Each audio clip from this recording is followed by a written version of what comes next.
আসসালামু আলাইকুম। আজকে আমি আপনাদের সাথে শেয়ার করব মুজিবনগর। তো মুজিবনগর হচ্ছে মেহেরপুর জেলার ভিতরে অবস্থিত। তো মেহেরপুর জেলা সদর থেকে মুজিবনগর আসতে আপনার ২৫ থেকে ৩০ টাকা ভাড়া লাগবে এবং এটার দূরত্ব হচ্ছে ১৬ থেকে ১৭ কিলোমিটার। তো প্রথমেই দেখতে পারছেন এখানে বঙ্গবন্ধু ভাষণ দেশে ৭ই মার্চের ভাস্কর্যটি এখানে ফুটিয়ে তোলা হয়েছে এবং এখানে আপনারা এখন দেখতে পাচ্ছেন আমাদের বাঙালিদের উপর পাকিস্তান হানাদার বাহিনী যে নৃশংসতা চালাইছিল সেটার একটি ভাস্কর্য দেখানো হয়েছে এবং এখানে আমাদের বাঙালি নারী পুরুষ সবাইকে এইভাবে বেঁধে রেখে গুলি করে হত্যা করা হয়েছে এবং ওই সময় আমাদের বাঙালি মা বোনদের উপরে খুবই নির্যাতন চালাইছিল, তারা ধর্ষণ করেছিল, জঘন্য কাজ। এছাড়া দেখেন এখানে দেখানো হয়েছে একটা নারীকে বেঁধে রেখেছে অর্ধনগ্ন করে এবং আরেকটা নারীকে অর্ধনগ্ন করার চেষ্টা করছে। তো এবং আমরা আরও পিছনে দেখতে পাচ্ছি একটা বাঙালি বাড়ি এবং তার সামনে এই যে ৪ জন পাকিস্তান হানাদার বাহিনী। তো অবশ্যই এখানে এটা বোঝানো হয়েছে যে বাঙালিদের কাছ থেকে কোনো তথ্য নেওয়ার চেষ্টা করা হচ্ছে অথবা এখানে মুক্তিযোদ্ধা আছে, তারা সেই অভিযানে এসেছে। এটা আমার ছোট ভাই রাসেল, আমরা একসাথে মেসে থাকতাম ওই সময়। তো ও আরকি ভিডিও করেছে এবং আমি যে সময় স্ক্রিনে আছি ও ভিডিও করেছে এবং ও এই সময় স্ক্রিনে আছে, আমি এখান থেকে ভিডিও করছি। এই পাশ থেকে আপনারা আবার দেখতে পারছেন যে পাকিস্তান হানাদার বাহিনী আমাদের একটি মা বোনকে কীভাবে তারা নির্যাতন করছে এবং এখান থেকে আরও স্পষ্ট দেখা যাচ্ছে যে পাকিস্তান হানাদার বাহিনী কত কাছ থেকে তাদেরকে গুলি করে হত্যা করেছিল। এবং এখানে যে আমাদের নেতাদের ভাস্কর্য দেওয়া হয়েছে।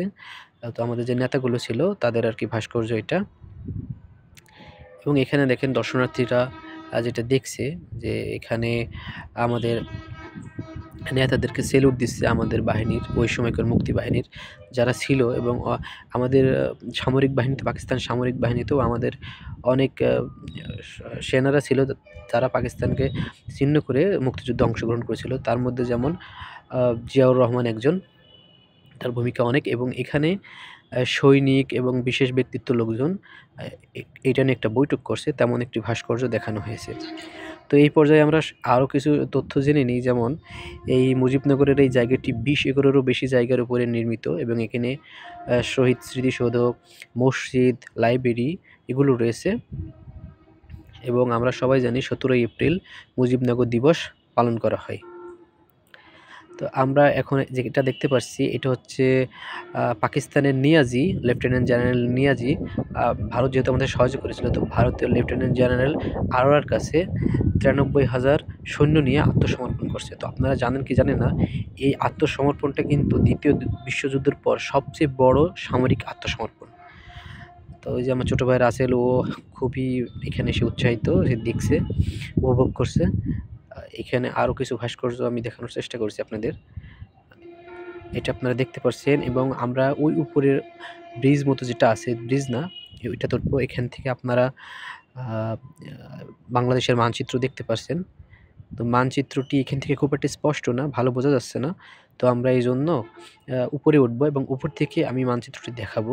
তো চলুন আমরা উপরে যাওয়ার চেষ্টা করি। এবং এখানে প্রচুর রোদ এই সময়, আমরা পূর্ব পাশে দাঁড়িয়েছিলাম এবং সূর্য চলে গেছিলো পশ্চিমে, যার কারণে এটা আরও ঘোলা লাগছে এবং এখান থেকে ভালো ক্লিয়ার বোঝা যাচ্ছে না।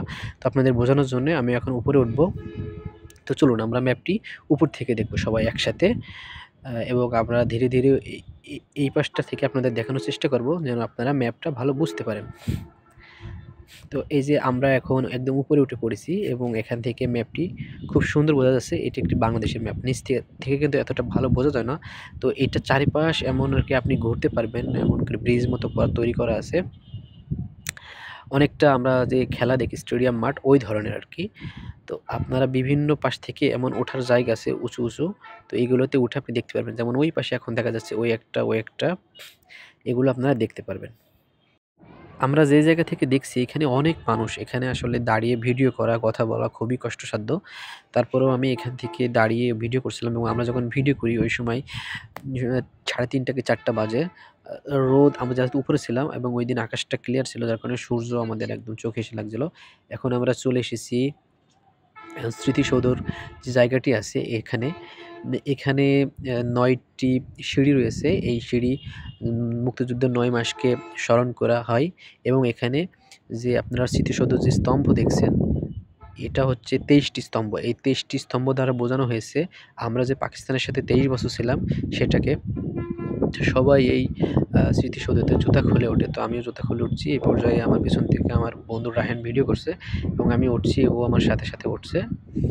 তো এই জায়গাটি অনেক সুন্দর, আশপাশে অনেক গাছগাছালি, বিশেষ করে এখানে আম গাছ অনেক বেশি। এখানে যেই সময় এখানে মুক্তিযোদ্ধার জন্য আমাদের নেতাকর্মীরা এক জায়গায় হয়েছিল এবং তারা শপথ গ্রহণ করেছিলেন, তখন কিন্তু এইটার নাম আমঝুপি ছিল। তার কারণ এখানে প্রচুর আম গাছ এবং এটা আম বাগান। আপনারা যখন এখানে আসবেন অবশ্যই ঘুরে, ঘুরে এই জিনিসগুলো দেখবেন। আপনি না দেখতে চাইলেও আপনার চোখের সামনে আমবাগান পড়বে। কারণ এখানে প্রচুর আম গাছ। সেই সাথে অন্যান্য অনেক গাছ রয়েছে। পাখির কিচিরমিচির, সবুজ জায়গা অনেক সুন্দর।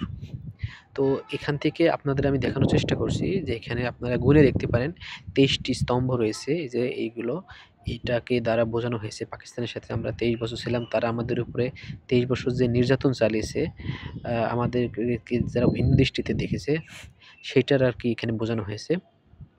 এখানে সবাই উঠেছে। দেখেন কারোর পায়ে জুতা নেই। সবাই আরকি আ অনেক শ্রদ্ধার সাথে এখানে আসে এবং এই জায়গাটি এত পরিষ্কার, স্বচ্ছ, যেটা আপনি খালি চোখে না দেখলে বিশ্বাস করবেন না। ভিডিওতে এভাবে বোঝানো সম্ভব না। রায়হান এখন আরকি উপরে উঠছে। ওকে আমি বলছিলাম যে, "তুই একদম উপরে যা।" কিন্তু ও সাহস পায় না অত উপরে যাইতে। তো আপনারা আসলে একটু নিচুতে থাকার চেষ্টা করবেন। কারণ এখান থেকে পড়ে গেলে আপনার কিন্তু যেকোনো ধরনের একটা সমস্যা হয়ে যেতে পারে। যার কারণে উপরে ওঠার চেষ্টা করবেন না। নিচ থেকে দেখবেন এবং এখানে ছোট, ছোট থেকে শুরু করে বেশ বড় ২৩ টা, সবগুলো কিন্তু একই সাইজের না স্তম্ভগুলো। এই স্তম্ভগুলো কোনটা ছোট, এরপর একটু বড়, এরপর একটু বড়, এইভাবে আরকি ধাপে, ধাপে এই ত্রিভুজাকৃতির স্তম্ভগুলো এখানে তৈরি করা হয়েছে।